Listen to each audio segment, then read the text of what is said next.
الحمد لله نحمده ونستعينه ونستغفره ونؤمن به ونتوكل عليه ونعوذ بالله من شرور أنفسنا ومن سيئات أعمالنا من يهده الله فلا مضل له ومن يضلله فلا هادي له ونشهد أن لا إله إلا الله وحده لا شريك له ونشهد أن سيدنا ومولانا محمدا عبده ورسوله أما بعد فأعوذ بالله من الشيطان الرجيم بسم الله الرحمن الرحيم وَلَقَدْ كَرَّمْنَا بَنِي آدَمَ وَقَالَ تَعَالَى لَقَدْ خَلَقْنَا الْإِنسَانَ فِي أَحْسَنِ تَقْوِيمٍ وقال النبي صلى الله عليه وسلم أكمل المؤمنين إيمانا احسنهم اخلاقا او كما قال عليه الصلاة والسلام صدق الله العظيم وصدق رسوله النبي الكريم۔ صدر محفل وقابل صد احترام باوقار جلیل القدر علماء کرام، اس علاقے کے معزز باشندگان، اللہ ہمیشہ سے ہے، ازلی ہے، اور اللہ تعالیٰ نے ہم سے پہلے فرشتوں کو پیدا کیا جو فرشتے کھاتے نہیں ہیں اور وہ کوئی جنسی خواہش بھی نہیں رکھتے،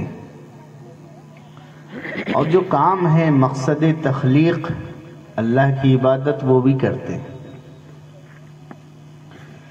پھر اللہ تعالیٰ نے جنات کو پیدا کیا جو بہت خوریزی اور فساد اور ان میں شر غالب تھا۔ اللہ تعالیٰ نے بہت سی مخلوقات پیدا کی، لیکن اللہ تعالیٰ نے فرشتوں کے بعد، جنات کے بعد جو انسان کو اللہ تعالیٰ نے جنت میں پیدا کیا، تو اللہ تعالیٰ نے فرشتوں کو نہیں، جنات کو نہیں، لیکن انسان کو ایسا بنایا ہے، اس کے مٹریل میں، اس کے مادے میں، اس کے خمیر میں اللہ تعالیٰ نے ایسی صلاحیتیں اور ایسی بنیادی چیزیں رکھی کہ یہ انسان اللہ کا نائب، اللہ کا جانشین، اللہ کا خلیفہ بنے۔ هو الذی جعلکم خلائف الارض انی جاعل فی الارض خلیفہ، وہ مادہ رکھا، اسی مادے کی طاقت تھی کہ فرشتے جواب نہیں دے سکے، لیکن اس مادے میں وہ قوت اور دمخم تھا کہ آدم علیہ السلام جواب دینے لگ گئے۔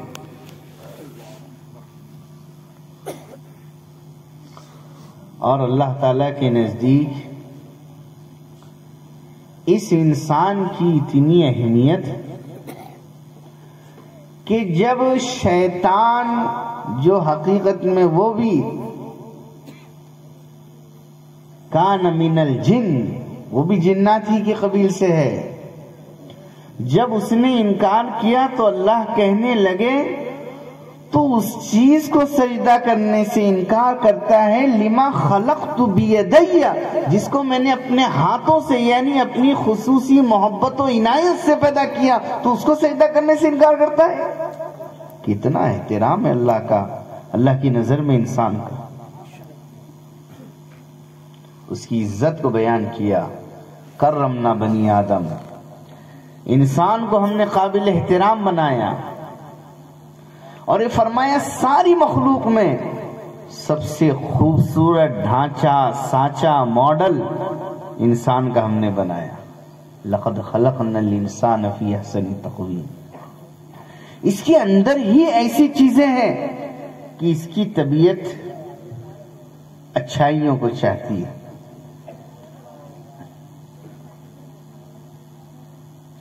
اور اللہ کے نزدیک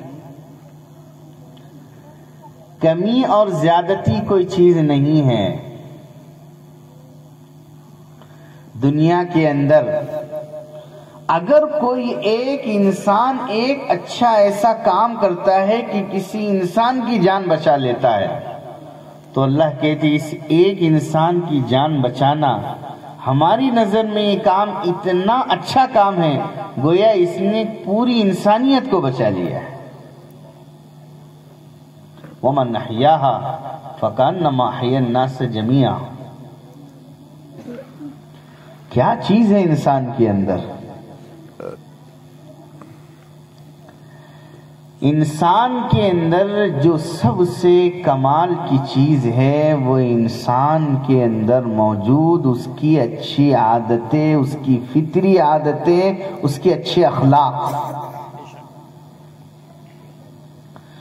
جو اچھے انسانوں کے اندر باقی رہتے ہیں، اور کمزور انسانوں کا یہ حال ہوتا ہے کہ نفس اور دنیا ان اچھی عادتوں پر چھا جاتی ہے، راکھ کی طرح ان پر جم جاتی ہے۔ ایک طرف نبی ہے، تمام نبی اپنی فطرت سے کلی کرنا چاہتے تھے، ناک صاف کرنا چاہتے تھے، بالوں کی صفائی چاہتے تھے، بدن کے اندر جو جوڑ ہے اس کی صفائی چاہتے تھے، بغل کی صفائی چاہتے تھے، اور ایسی جگہوں کی صفائی ان کی فطرت چاہتی تھی۔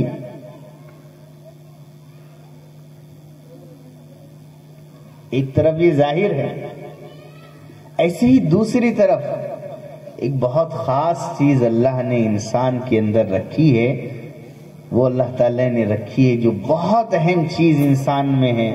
وہ اللہ نے خصوصی طور پر انسان کے اندر اپنا امر، اپنا حکم، اللہ نے اپنی طرف سے روح رکھی۔ کیا ہے روح جو ہمارے اندر ہے؟ وہ اللہ کی طرف سے ایک حکم ہے، اس کی خصوصی عنایت ہے جو ہمارے اندر ہے۔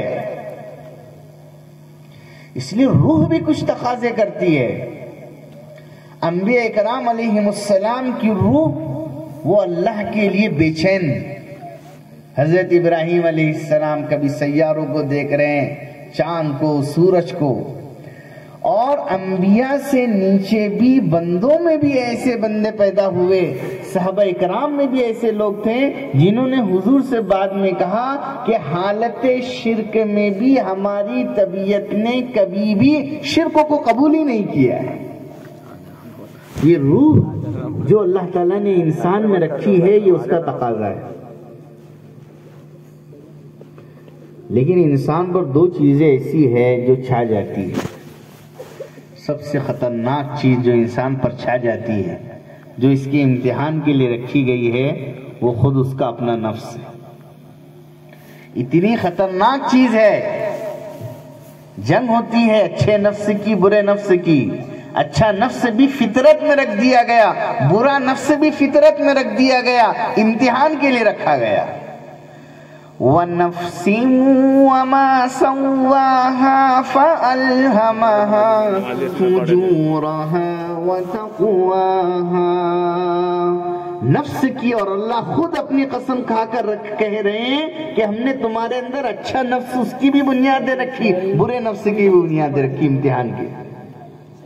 اور نبیوں سے بھی کہہ دیا کہ اپنے نفس سے چوکنا رہنا، کہ یہ نفس تمہیں راہ خدا سے نہ ہٹا دے، کس سے کہا ہے؟ ارے کس سے کہا ہے؟ نبی سے. یا داود انا جعلناک خلیفۃ فی الارض فاحکم بین الناس بالحق ولا تتبع الهوى فيضلك عن سبيل الله. اے داؤد نفس کے پیچھے نہ چلنا، بڑی خطرناک چیز ہے. ہر وقت جنگ چلتے رہتی ہے. جو لوگ اللہ کی طرف سے ایسے بندے ہیں جن کو اللہ نے معصوم پیدا کیا، یا ایسے بندے ہیں جن کے اندر نیکی کا غلبہ ہے، یہ دو بندے تو ایسی قسم کے ہیں کہ جو فطرت سلیمہ پر پہلے تو ہمیشہ لازمی طور پر رہتے ہیں، اور دوسرے اللہ کی خصوصی رحمت سے رہتے ہیں جنہیں صدیقین کہا جاتا ہے. لیکن تیسرے عام بندے ہیں، کبھی ان کا خفت موازین، کبھی ثقلت موازین، کبھی یہ نفس مضبوط وہ کمزور، کبھی وہ مضبوط یہ کمزور، زندگی ایسی گزر جاتی ہے. ہر وقت قدم پھسلتے رہتے ہیں، قدم قدم پر ان کا حال یہ ہوتا ہے کبھی اچھا خیال کبھی برا خیال، کبھی سرا پر تو کبھی سریا پر. اور چوتھی قسم کے وہ بندے ہیں جن کے دلوں پر اللہ نے مہر لگا دی ہے، انہیں کبھی بھی ہدایت ملنے والی نہیں، اللہ نے اپنی رحمت سے انہیں دور کر دیا ہے. سواء علیہم انذرتہم ام لم تنذرہم کلا بل ران علی قلوبہم ما کانوا یکسبون. یہ چوتھی قسم. عام طور پر بندے تیسری قسم میں جو انبیاء اور صدیقین سے نیچے کے درجے کے. نفس ہمیشہ انسان کے نفس انسانی فطرت کو اللہ نے پیدا کیا اچھی عادتوں اور اچھے اخلاق پر. دو چیزیں ہیں جو اسے نقصان پہنچاتی ہیں، ایک ہے نفس اور دوسرے ہیں دنیا. اور عام طور پر انسان دونوں کے دھوکے میں آ جاتا ہے. کبھی تو انسان نفس کو خدا بنا لیتا ہے، ارائیت من اتخذ الہہ ہوا، اسی کے پیچھے چلتا ہے. اور دنیا فلا تغرنکم الحیات الدنیا، دنیا تمہیں دھوکے میں نہ ڈالے. کلا بل تحبون العاجلہ، تم دنیا کو بہت پسند کرتے ہو.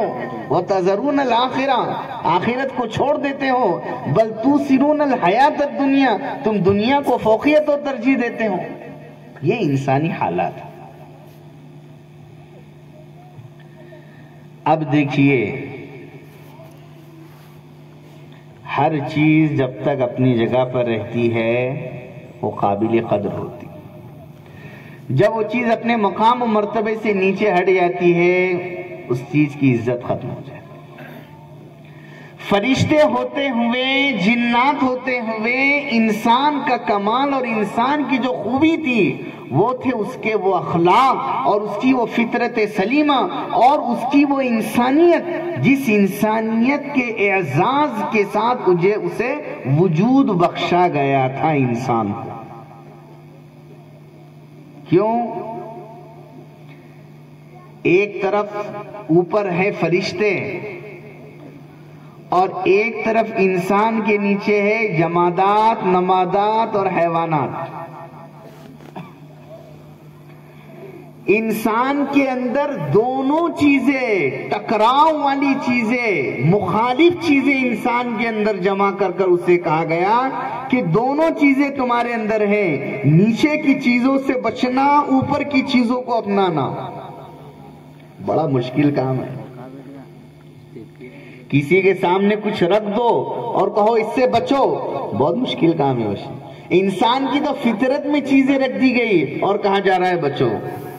جمادات کے اندر تین چیزیں ہوتی ہیں، لمبائی، چوڑائی، گہرائی، طول اور عمق. انسان کے اندر ہے. نباتات میں نشو و نما ہوتا ہے، انسان میں نشو و نما ہے، بڑھوتری ہے. حیوانات کے اندر خواہش پرستی، نفس پرستی، خواہش پوری کرنا، خوب کھانا، خوب پینا، یہ حیوانات کے خصوصی بات. جانور کھاتے رہیں گے، صبح سے دیکھو جنگل تک شام میں چڑھتے رہیں گے. مرغ کو دیکھو ہمیشہ خواہش کے لیے دوڑتا ہی رہے گا. اور بعض جانوروں کو دیکھے نہیں گے بس کھانا پینا ہی ان کا مقصد نظر آئے گا. سب چیزیں انسان میں رکھ دی. اور دوسری چیز انسان کے اندر ایک چسکا رکھ دیا جو فرشتوں کا چسکا ہے. ہر وقت اللہ کی رضا کی تلاش. انسان ہر وقت سعادت کا طالب ہوتا ہے. ہر وقت انسان سعادت چاہتا ہے, اپنے آپ کو اچھا بنانا چاہتا ہے. ہر انسان کی ہر وقت خواہش ہوتی ہے میں لوگوں کی نظروں میں بھی اچھا ہو جاؤں, اور مسلمان یہ چاہتا ہے میں اللہ کی نظر میں بھی اچھا ہو جاؤں. لیکن یہ خواہش اور سعادت اس کے اندر ہوتی ہے. یہ جو خواہش اور سعادت ہے یہ فرشتوں کا وہ حصہ ہے جو اللہ تعالیٰ نے انسان کے اندر تقویٰ کے نام سے خوبی کا حصہ رکھا ہے. لیکن تیسری قسم کے جو انسان ہیں بڑا امتحان ہے ان کا, اور عام طور پر یہ ہوتا ہے کہ ان کے قدم انسانیت سے پھسل جاتے ہیں.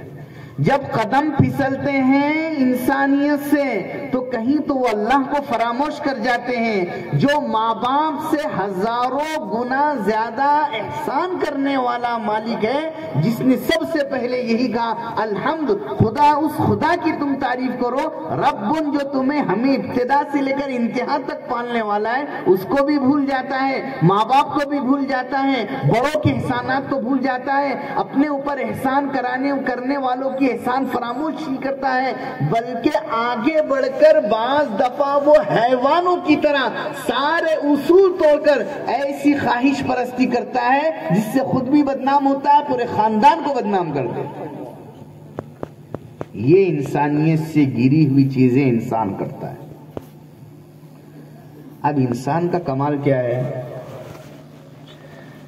انسان کا کمال یہ ہے کہ انسان اپنی خواہش کو, اپنی وہ روح جو اللہ کی طرف سے اسے دی گئی ہے, اللہ کی طرف سے جو اسے روح ربانی دی گئی ہے, امر روح جو اس کے اندر ڈالا گیا ہے, وہ اس روح کے تابع بنا دے اپنی خواہش کو. جو عقل اللہ نے دی ہے وہ اس کے تابع بنا دے اپنی خواہش کو, تب جا کر یہ انسان صحیح معنی میں سعادت اور نیک بختی حاصل کر کر اچھا انسان, اور جس میں اچھی عادتیں ہیں وہ انسان کہلا سکتا ہے. لیکن بڑا مشکل کام ہے.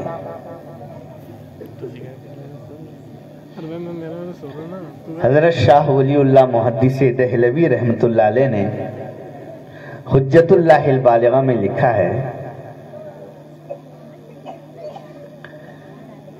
کہ جو انسان اپنے اندر چار باتیں پیدا نہیں کرے گا اس کے قدم پھسلیں گے اور وہ انسانیت سے نیچے گر جائے,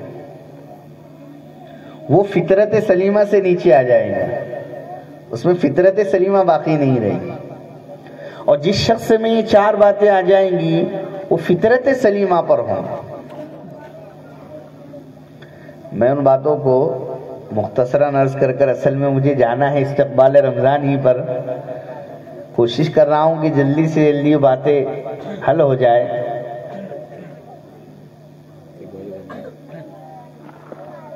سب سے پہلی چیز جو انسان کی فطرت کا تقاضا ہے, جو ملکوتی چیز ہے, فرشتوں والی صفت ہے اور خوبی والی چیز ہے انسان کے اندر, جس کو ہر ایک چاہتا ہے اور پسند کرتا ہے, وہ چیز ہے طہارت. جب تک انسان کی طبیعت کے اندر طہارت کا اس کا مزاج نہیں ہوگا, وہ طہارت کو نہیں چاہے گا, تو وہ انسان صحیح فطرت پر نہیں رہ پائے گا. کیوں؟ جس آدمی میں طہارت نہ ہو وہ خود بھی اپنے آپ کو لوگوں سے دور کرتا ہے, لوگ بھی اس سے دور ہو جاتے ہیں اور وہ اللہ سے بھی دور ہو جاتا ہے. قرآن نے کہا فیہ رجال یحبون ان یتطہروا واللہ یحب المطہرین, خدا ان کو پسند کرتا ہے جن میں طہارت ہوتی ہے. جہاں لوح محفوظ سے پاک کلام کو نقل کرنے کا تذکرہ ہے, فرشتوں کا نام نہیں لیا, فرمایا لا یمسہ الا المطہرون, اس کو چھوتے وہی ہیں جن میں طہارت ہوتی ہے, یعنی فرشتے. مفسرین نے لکھا انا عرضنا الامانہ سے مراد طہارت, غسل جنابت. اس لیے فرمایا دین اسلام کیا ہے؟ دین اسلام طہارت والا مذہب ہے. تنظفوا فإن الاسلام نظیف. اس لیے جس شخص کے اندر جتنی طہارت ہوں گی، یہ فطرت انسانی اور فطرت سلیمہ کا تقاضا ہے. اسی لیے ہمارے نبی نے فرمایا فطرت کی باتیں اور اس کا مترادف اور دوسرا لفظ استعمال کیا انبیاء اکرام علیہم السلام کی خصلتیں اور عادتیں.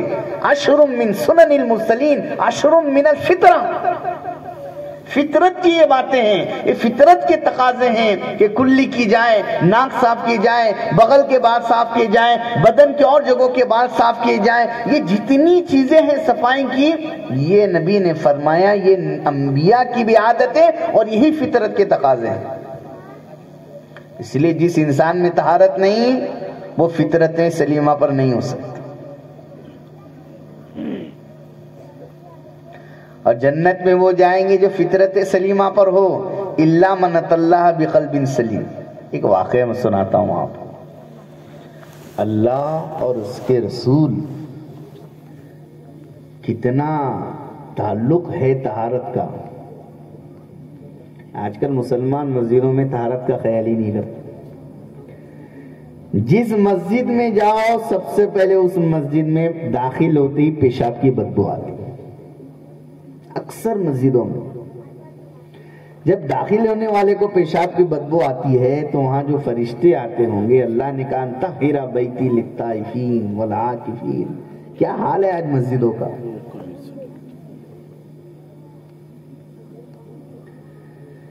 احادیث مبارکہ میں ہے کہ ایک مرتبہ یہ میں بتا رہا تھا طہارت کا کتنا اثر ہے.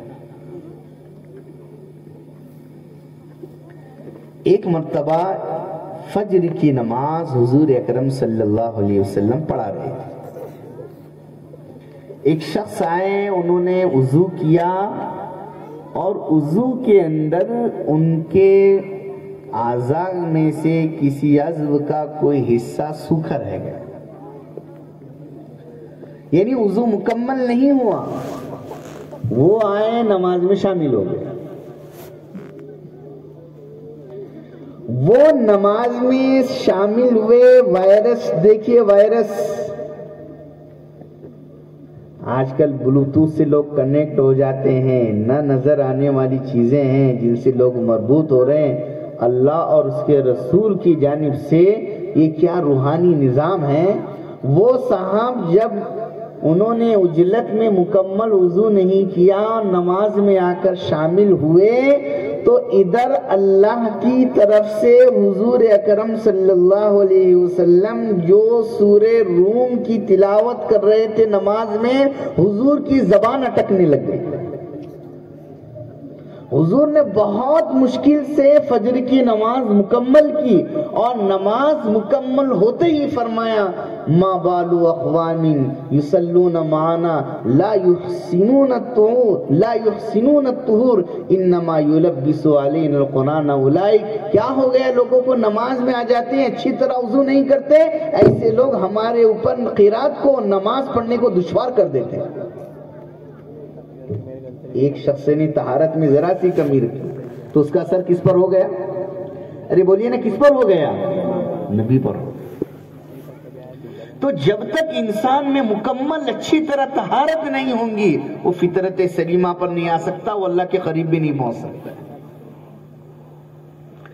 دوسری چیز حضرت شاہ ولی اللہ محدث دہلوی رحمۃ اللہ نے لکھی کہ عبادات جو اسلام میں رکھی گئی ہے اس عبادات کا ایک مقصد ہے.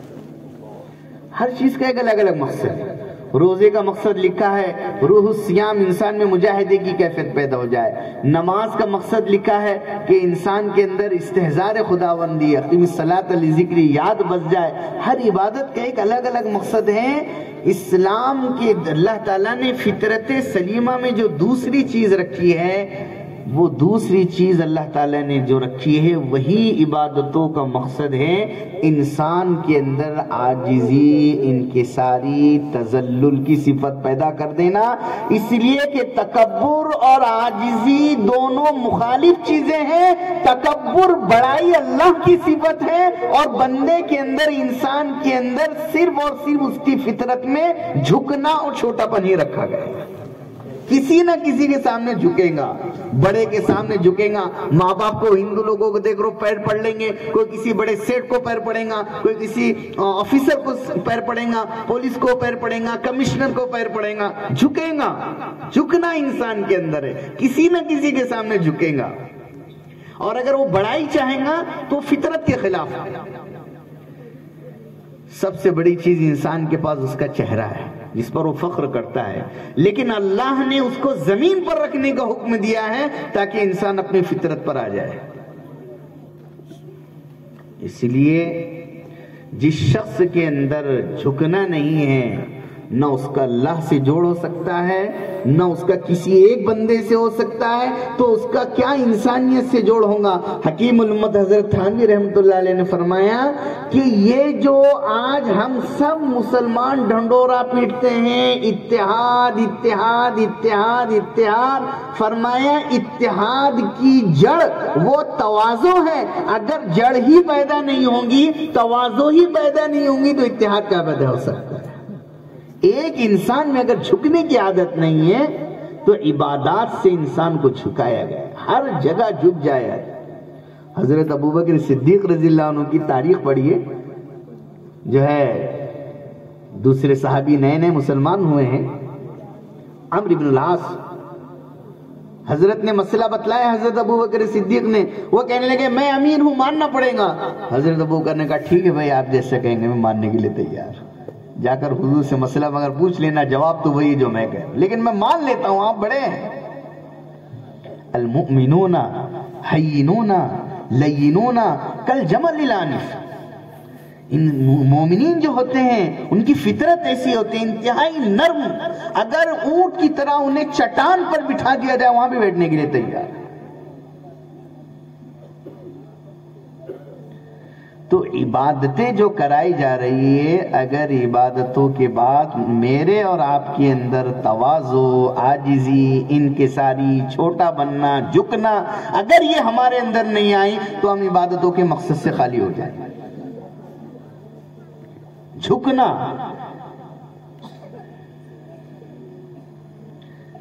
نماز خوبیاں پیدا کرتی ہیں، عبادتیں خوبیاں پیدا کرتی ہے۔ انہی عبادتوں میں سے ایک عبادت ہے روزہ۔ روزہ کیوں ہے؟ روزہ اس لیے ہے کہ انسان کا سب سے بڑا جو دشمن ہے، جو اسے اوپر نہیں جانے دیتا، نیچے ہی لے جاتا ہے۔ دیکھو، آپ کو معلوم ہوا کسی بھی زمانے میں کہ فلاں صاحب ہے جو چلہ کشی کرتے ہیں، 40 دن تک بھوکے رہتے ہیں، اتنے دن بھوکے رہتے ہیں، لوگ ان کو چھوٹا انسان سمجھیں گے یا بڑا انسان سمجھیں گے؟ ارے کیا سمجھیں گے؟ بڑا سمجھیں۔ خواہش یہ چاہتی ہے کہ اپنا حق لے، لیکن اگر آپ کو معلوم پڑا کہ فلاں شخص ایسا ہے جس نے اپنے سارے حقوق چھوڑ دیے اور اس نے اپنے حقوق دوسروں کو بانٹ دیے، تو آپ ان کو چھوٹا انسان سمجھیں گے یا بڑا انسان سمجھیں گے؟ بڑا سمجھیں۔ ہر زمانے میں ایسے لوگ جنہوں نے فرشتوں والی صفت اپنائی، ملکوتی خوبیاں اپنائی، ہر زمانے میں ایسے اچھے لوگ وہی فطرت سلیمہ پر تھے اور لوگ ان کو اچھا سمجھتے تھے۔ یہ آج کی نہیں، ہر زمانے کی بات تھی، انہوں نے وہ خوبیاں اپنائی۔ لیکن آپ کو معلوم پڑا وہ جو ہے نا بھینس کے جیسا کھاتا ہے۔ کس کے جیسا کھاتا ہے؟ بھینس کے۔ تو لوگ اس کی عزت کریں گے یا مذاق اڑائیں گے؟ اگر سنا کہ وہ جانور کی طرح جب اس پر خواہش کا غلبہ ہو جاتا ہے، جانور کی طرح وہ آؤ تاؤ حلال حرام کچھ نہیں دیکھتا، تو آپ کی نظروں میں اس کی عزت بڑھیں گی، وہ نظروں سے گر جائیں گے۔ حیوانی چیزیں اپنانے سے انسان نیچے گرتا ہے، ملکوتی اور فرشتوں والی خوبیاں اپنانے سے انسان اوپر چڑھتا ہے۔ انسان کو تباہ کرنے والی اگر سب سے بڑی کوئی چیز ہے، وہ خود اس کا اپنا نفس ہے۔ نفس موٹا کیسے ہوتا ہے؟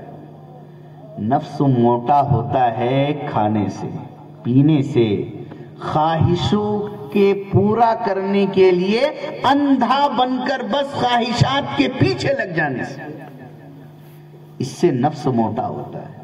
اور جب نفس موٹا ہوتا ہے، نفس عقل پر غالب آ جاتا ہے، عقل کو فیل کر دیتا ہے، طبیعت پر غالب آ جاتا ہے، تو انسان نیچے گرتا چلا جاتا ہے۔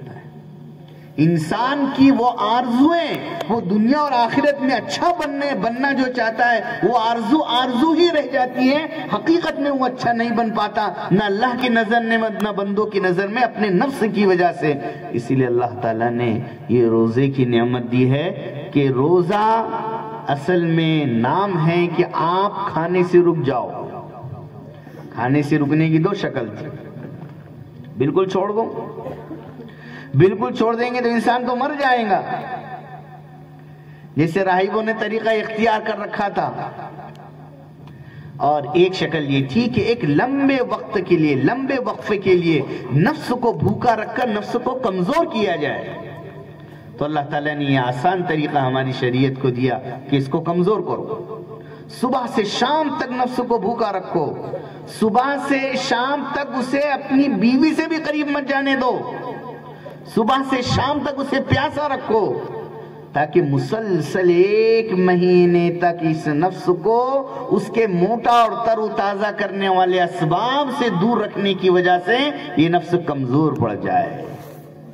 اور یہ نفس جب کمزور ہو جائے تو وہ جو دوسری خوبی ہے، اچھا نفس، نیکیوں والا نفس، نفس مطمئنہ، نفس لوامہ، وہ اسٹرانگ ہو جائے، وہ مضبوط ہو جائے، وہ پاورفل ہو جائے، وہ غالب آ جائے۔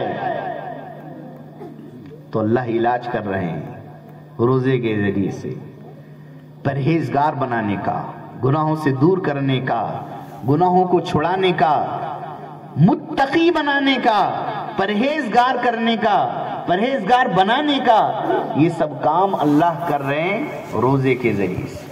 روزہ نام کس چیز کا ہے؟ بعض روایات میں ہے کہ وَالصَّوْمُ نِصْفُ الصَّبْرِ، آدھا صبر ہے، آدھا صبر، اپنے آپ پر کنٹرول، اپنے آپ کو روکنا، اپنے اندر اپنے نفس کو مشقت میں ڈالنا، یہ ہے روزہ۔ اور حقیقی معنی میں اگر انسان روزے کو اس کے استحضار کے ساتھ روزہ بنا کر رکھے تو انسان کے اندر بہت خوبیاں پیدا ہو جائیں گی۔ اسی لیے حضرت تھانوی رحمۃ اللہ علیہ نے ترجمہ لکھا، یا ایہا الذین آمنوا کتب علیکم الصیام کما کتب علی الذین من قبلکم لعلکم تتقون۔ یہ روزے اس لیے فرض کیے گئے تاکہ رفتہ رفتہ تمہارے اندر پرہیزگاری آ جائے۔ 1 مہینے تک انسان نے نفس کو خواہشات سے روکا، عادت ہو جائیں گی، عادت ہو جائیں گی، مہینے بھر کو عادت کے بدلنے کے اندر دخل 1 مہینے تک کرنے سے عادت ہو جائیں گی کہ وہ نفس کو خواہشات سے روکنے۔ اور جس دن یہ نفس کو خواہشات سے روکنے والا بن گیا، اس نے اپنے آپ کو جھکا دیا، مٹا دیا، تو یہ فطرت سلیمہ پر آ جائے۔ اب اچھے کام دیکھو، اب رمضان میں لوگوں سے کہہ رہے پیسہ لٹاؤ، لے لو، ارے افطار کراؤ، ارے وہ اچھے کام کرنا ہے، اپنے کو وہاں تراویح پڑھنی ہے، ٹھیک ہے، رات میں عبادت کرنی ہے، ٹھیک ہے، سب راہیں ہموار ہو جاتی ہیں، اس لیے کہ نفس پر قابو مل جاتا ہے، نفس کو کچل دیا ہے۔ یہ خیر کا دروازہ ہے۔ تو میرے بھائیو، یہ اللہ کی طرف سے بہت بڑا انعام ہے۔ اور تیسری چیز حضرت نے لکھی، میسج کرنا، نفس میں ایک بہت بری اخلاقی خرابی، اور جو فطرت سلیمہ ہے، جو دل فطرت سلیمہ پر ہو، اس میں بہت بڑی خوبی ہے۔ ایک ہے فراخ دلی، کشادہ دلی، بغیر کسی مفاد، فائدے اور غرض کے ہر ایک کے لیے دل کو دریا بنا دے انسان، اور اس کے مقابلے میں ہے مفاد پرستی، خود غرض۔ جس شخص کا نفس، اس کے اخلاق فطرت سلیمہ پر ہوں گے، اس کے مزاج میں کسی پر لان تان، اعتراض، یہ سب چیزیں نہیں ہوں گی۔ وہ ہر چیز کو فراغ دلی سے چلو ٹھیک ہے، چلو ٹھیک ہے، چلو۔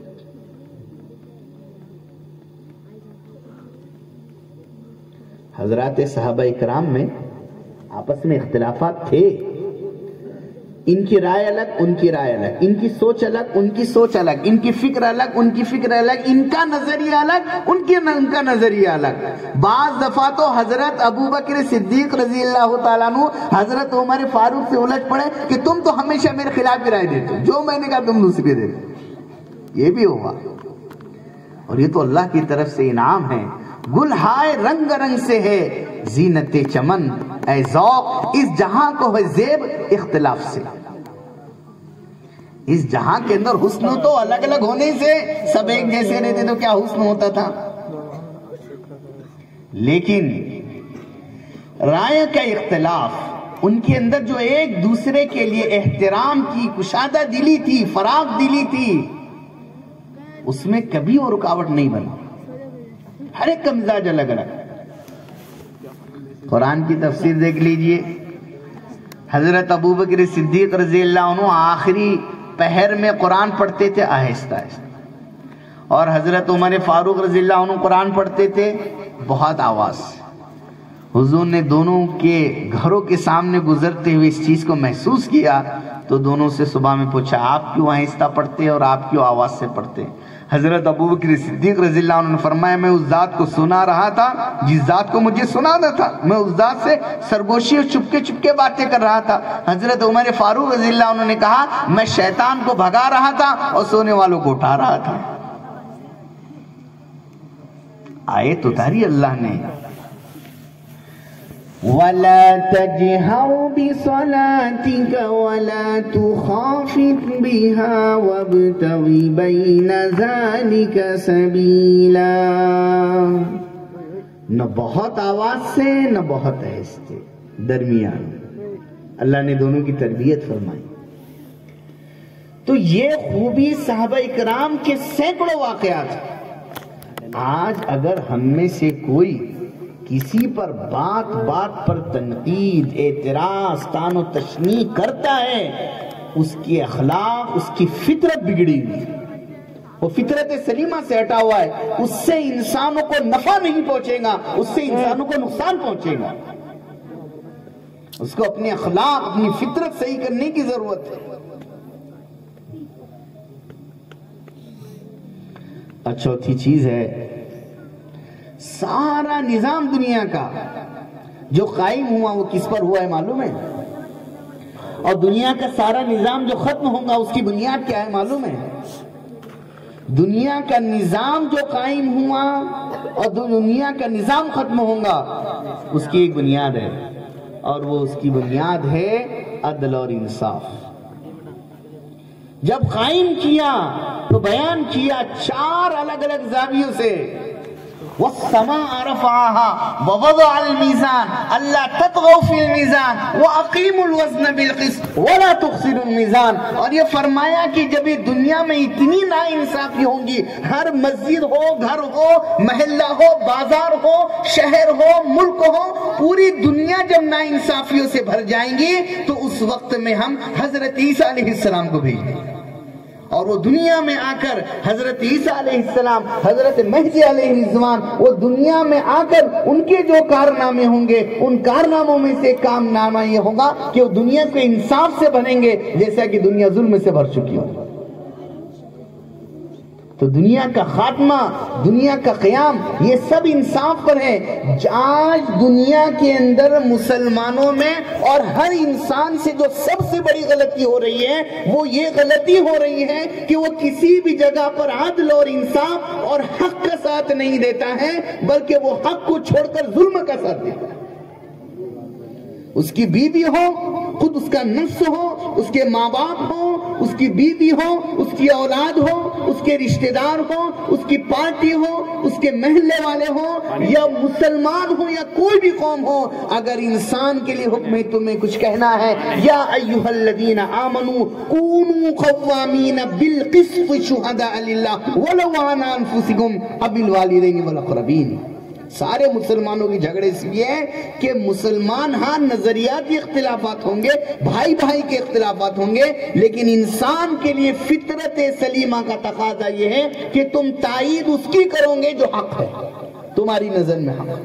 سب کہتا ہے سب صحیح ہے، لیکن ہماری گنگا تو الٹی بہے گی، ہم تو وہی کریں گے۔ ہمارے بھائی نے جھگڑا کیا، غلطی ہمارے بھائی کی ہے، لیکن ہمارے اندر عصبیت ہے، جاہلیت ہے، فطرت کے خلاف، صحیح کے خلاف ہم بیجا طرفداری کریں گے اور ہمارے بھائی کا ہم ساتھ دیں گے چاہے وہ غلط ہے۔ اسلام تو آیا عصبیت کو ختم کرنے، بیجا حمایت کو ختم کرنے، اسلام آیا ہے جاہلیت کو ختم کرنے کے لیے، اور اگر انصاف پھر جاہلیت کو انسان زندہ کرتا ہے، عصبیت کو بیجا طرفداری کو زندہ کرتا ہے، تو یہ اسلام کو مٹا رہا ہے، فطرت سلیمہ کو مٹا رہا ہے۔ اس لیے میرے بھائیو ساری دنیا کو چھوڑ دو، اگر آپ مسلمان ہیں، اگر آپ انسان ہیں، تو آپ ہمیشہ یہ طے کر لے کہ انشاءاللہ ہم ہر جگہ حق کا ساتھ دیں گے نا انشاءاللہ۔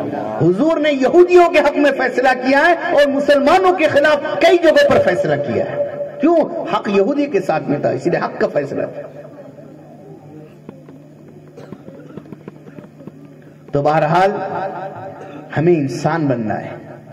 حضرت شاہ ولی اللہ صاحب نے کہا یہ ایک اعزاز ہے، انسانیت ایک اعزاز ہے۔ دیکھو نا، فرشتوں کے ہوتے ہوئے، جنات کے ہوتے ہوئے، پھر اللہ تعالیٰ کے انسان کو پیدا کرنا، کچھ تو بات ہے انسان کے اندر، اور خوبیاں یہی ہے کہ انسان میں طہارت ہو، انسان میں عاجزی ہو، تواضع ہو، انکساری ہو۔ دو قطرے جب نہیں ملیں گے، 1000 قطرے نہیں ملیں گے تو دریا نہیں بن سکتا۔ اگر یہ انسانیت اپنے اندر خوبیاں پیدا نہیں کریں گے، جھکنا پیدا نہیں کریں گے، تو مسلمانوں میں اتحاد اتفاق کا پیدا ہو سکتا۔ اور ایسی ہے دل کا بڑا ہونا۔ ایک بات میں بتاؤں، احادیث میں ہے ہمارے نبی دسترخوان پر کھانا کھاتے تھے، اور لوگ جاہلیت کے زمانے کے واقعات اور وہ باتیں کہتے تھے، اور کھاتے ہوئے لوگ ان تفسیروں سے مزے لیتے تھے، لوگ بھی ہنستے تھے، جاہلیت کے زمانے کی وہ باتیں کرتے تھے اور حضور بھی وہ باتیں کرتے تھے۔ یہ عاجزی، یہ تواضع، یہ فراخ دلی، یہ کشادگی۔ بعض دفعہ کھانے پر بیٹھے ایک چیز آئی، آپ کی طبیعت نہیں چاہ رہی ہے لیکن وہ حلال ہے، آپ نے فرمایا لا آکلہ ولا احرمہ، میں کھاتا تھا لیکن حرام بھی نہیں کہتا، بھی آپ اپنے حساب سے کرو۔ سینکڑوں واقعات سیرت کے اور طبیعتوں کے اندر انصاف۔ جب انسان سب سے پہلے اپنی طبیعت پر محنت کرے گا، وہ دو تو کامیاب ہے۔ انبیاء کے لیے تو فطرت سلیمہ لازم ہے، اور اللہ کی طرف سے جن خصوصی بندوں کو صدیقین بنایا جاتا ہے تو اللہ کی طرف سے وہ بھی اس پر ہوتے ہیں۔ لیکن عام بندے جن کا حال یہ ہوتا ہے، کبھی نیکی کبھی گناہ۔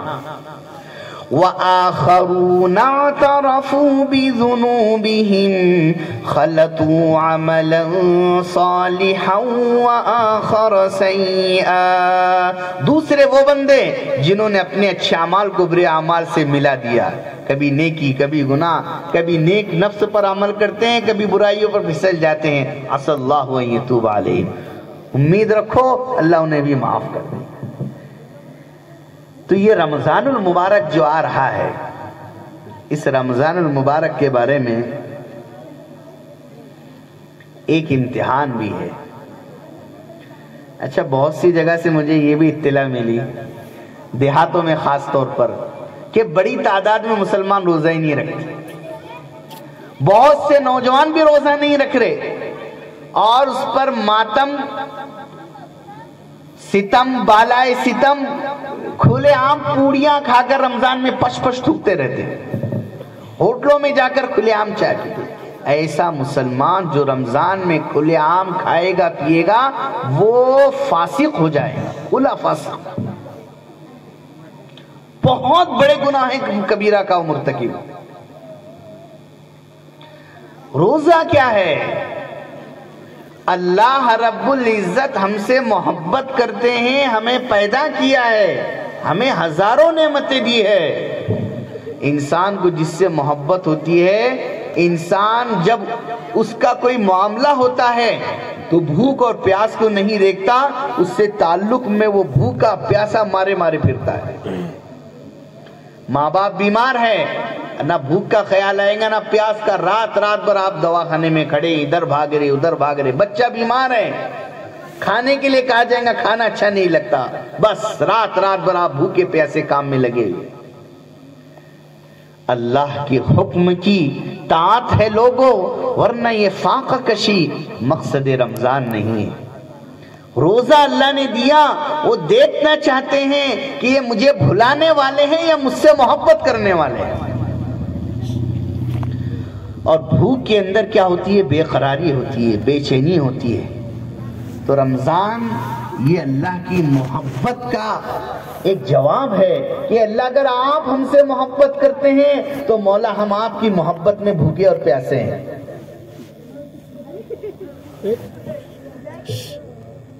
لیکن کیا ہے، ایک آخری بات کہہ کر میں بات کو سمیٹنے کی کوشش کرتا ہوں.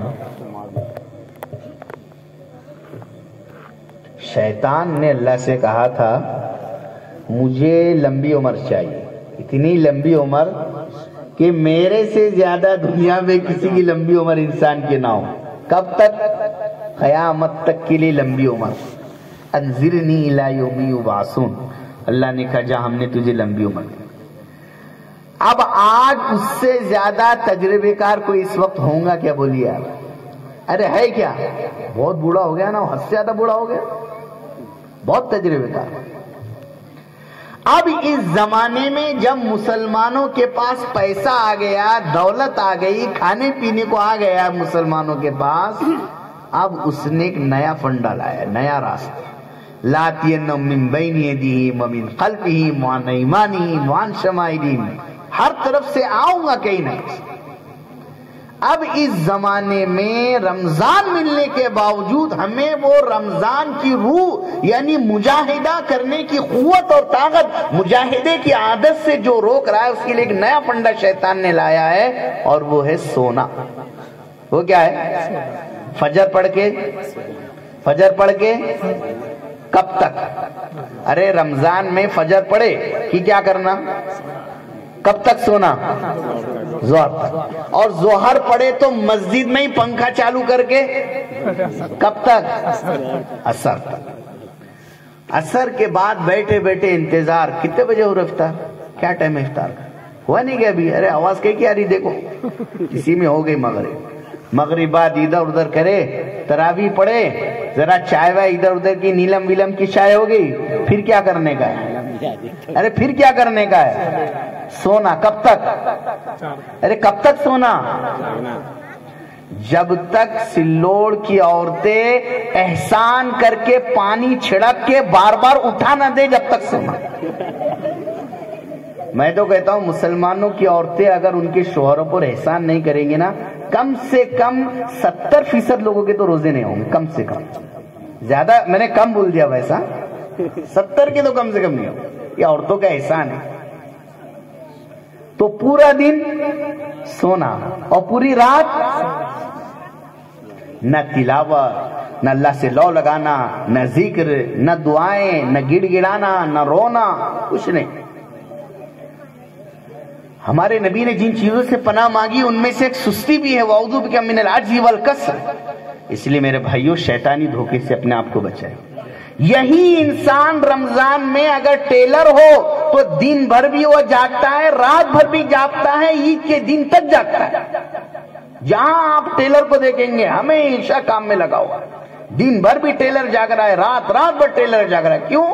دنیا کی چند کوڑیوں کے لیے. اور سارے مسلمانوں کو دیکھو رمضان میں رات بھر بھی سو رہے، دن بھر بھی سو رہے. کیوں؟ اس شیطان کا ایک دھوکہ ہے کہ تم کمزور ہو جاؤ. ارے بدن کو تو تھکانا ہے، بدن کو تو تھکانے کے لیے تو ہم روزہ رکھ رہے ہیں، ہم کوئی غلطی سے نہیں، ہم تو اللہ کے لیے جان کر اپنے نفس کے خلاف ہم اس لیے روزہ رکھ رہے ہیں تاکہ نفس کو ہمیں کمزور کرنا ہے۔ الشیطان یعدکم الفقر، یہ شیطان ڈر پیدا کرتا ہے، خرچ کرو گے غریب بن جاؤ گے، اور دوسری طرف یہی شیطان فحش کاموں میں تمہارا روپیہ خرچ کراتا ہے، وَيَأْمُرُكُم بِالْفَحْشَاءِ، یہی ایک طرف شیطان تمہیں جگا بھی رہا ہے دنیا کے لیے، اور جہاں دین کا مسئلہ آئے گا تو تمہیں دن بھر بھی سلا رہا ہے، رات بھر بھی سلا رہا ہے۔ اس لیے انشاءاللہ ہم رمضان میں کم سے کم سونے کی کوشش کریں گے انشاءاللہ، اور زیادہ سے زیادہ دن کے اوقات ہو، رات کے اوقات ہو، اس میں قرآن پاک پڑھنے کی کوشش۔ رمضان کا مہینہ قرآن کا مہینہ، شہر رمضان الذی انزل فیہ القرآن۔ آپ پڑھیے، کتاب ہے ایک جواہر پارے مولانا نعیم صاحب لاہوری کی، انہوں نے ہمارے بزرگوں کا، نظام الدین کے بزرگوں کا اور ہندوستان کے بزرگوں کا، اسلاف کا، امام شافعی رحمۃ اللہ علیہ کا، حضرت عثمان غنی رضی اللہ عنہ کا، اسلاف کی ایک مسلسل تواتر کے ساتھ تاریخ نقل کی ہے۔ 30 قرآن، 35 قرآن، 40 قرآن، شب و روز قرآن ہی قرآن پڑھتے تھے، پورا رمضان قرآن پڑھتے تھے۔ حضرت نے لکھا ہے، حضرت شیخ الحدیث صاحب نے، گھر کی عورتیں رمضان میں کام کاج کے ساتھ 15-20 پارے پڑھ لی تھی، اللہ عورتیں۔ تو انشاءاللہ رمضان المبارک کے اندر ہم سب رمضان کو قرآن پاک کا مہینہ بنانے کی کوشش کریں گے انشاءاللہ۔ بہت قریب ہے رمضان ہم سے، اس کے لیے دعائیں بھی کریں، اس کے لیے اپنے اوقات کی ترتیب بھی دیں کہ رمضان واقعتاً گناہوں سے بھی بچنے کے ساتھ گزرے اور اچھے اعمال کے ساتھ بھی گزرے۔ اللہ رب العزت سے دعا ہے اللہ تعالی ہمیں رمضان المبارک کی خوب قدر دانی کی توفیق عطا فرمائے، ہمیں اپنے اندر اچھے اخلاق پیدا کر خود ہمیں اپنے آپ کو اچھا انسان بنانے کی توفیق عطا فرمائے۔ خدا نے